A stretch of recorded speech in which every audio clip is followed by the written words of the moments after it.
बिस्मिल्लाहिर्रहमानिर्रहीम अस्सलाम वालेकुम तमाम दोस्तों ਨੂੰ अपने चैनल ਤੇ ਅਸੀਂ ਵੈਲਕਮ ਕਹਿੰਦੇ ਆ। ਦੋਸਤੋ ਅੱਜ ਅਸੀਂ ਤੁਹਾਨੂੰ ਦਿਖਾਵਾਂਗੇ ਕਿ ਪੁਰਾਣੇ ਜ਼ਮਾਨੇ ਵਿੱਚ ਪੁਰਾਣੇ ਲੋਕ ਜਿਹੜੇ ਨੇ ਉਹ ਆਪਣਾ ਘਰ ਕਿਸ ਤਰ੍ਹਾਂ ਬਣਾਉਂਦੇ ਸਨ ਔਰ ਉਹਦਾ ਨਮੂਨਾ ਅੱਜ 2021 ਦੇ ਵਿੱਚ ਵੀ ਅਸੀਂ ਤੁਹਾਨੂੰ ਕੋਸ਼ਿਸ਼ ਕੀਤੀ ਹੈ ਕਿ ਦਿਖਾਈਏ ਔਰ ਦੇਖਦੇ ਆ ਇਸ ਘਰ ਵਿੱਚ ਕਿਹੜੀ ਕਿਹੜੀ ਚੀਜ਼ ਜਿਹੜੀ ਆ ਉਹ ਪੁਰਾਣੇ ਸਟਾਈਲ ਦੇ ਨਾਲ ਹੈ ਔਰ ਕਿਹੜੀ ਕਿਹੜੀ ਚੀਜ਼ ਜਿਹੜੀ ਆ ਉਹ ਨਵੇਂ ਸਟਾਈਲ ਦੇ ਨਾਲ ਹੈ। ਤੇ ਆਓ ਫਿਰ ਚੱਲਦੇ ਆ ਘਰ ਦੇ ਅੰਦਰ।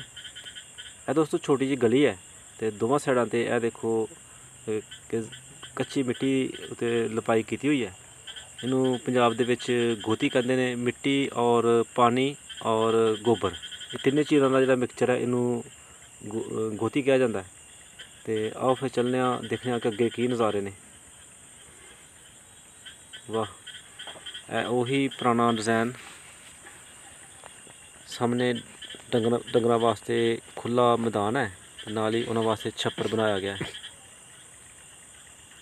तो एक घर है तैयार हो रहा है ये तुहानूं दिखावांगे असीं कि इहदी छत जिहड़ी है वो किस तरह तैयार की जा रही है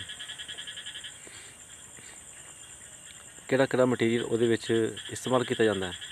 है दोस्तों छत से असीं पहुँच चुके हैं और तुहानूं दिखा रहे हैं कि काने जिहड़ी काई है वो उत्ते पा के उस थल्ले पहले बाले पाए दे ने लक्कड़ दे और उस तो बाद मिट्टी पा के इस तरीके नाल ये छत बन जाएगी। तो आओ फिर चलने इस घर की ज़रा विजिट करने कि अंदरों देखने कि किस तरह का घर है इस ज़माने दे विच भी इस 2021 दे विच इस घर दे मकीन ने। दोस्तों एक साइड ते तुसीं देख सकते हो कि गोबर के उपले ये सर्दियों का जिहड़ा ईंधन है अग जलाने वास्ते वो स्टाक किया और नाल ही डंगर वास्ते भो है और सामने तुसीं अपनी स्क्रीन पर मुलाहजा फरमा रहे हो टोका मशीन। एक साइड ते नलका लगा है जिहड़ा कि वाशरूम का काम जिथे लिया जाता है। यह चौंतरा है गर्मी के विच बाहर बैठ के तुसीं अपना अग ते अपना खाना वगैरह बनाओगे। इनू पंजाब च कहा जाता है पसारी किचन। ये अंदर के हालात तुसीं देख रहे हो दो चुल्हा ने ये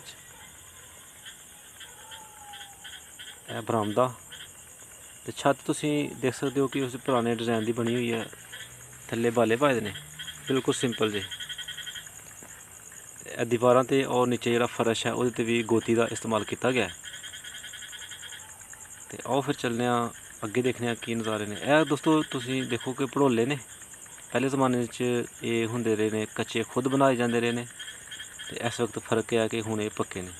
एक खूबसूरत नज़ारा कच्चे मकान का अंदर का की डिज़ाइन है तुसीं अपनी स्क्रीन पर देख सकते हो।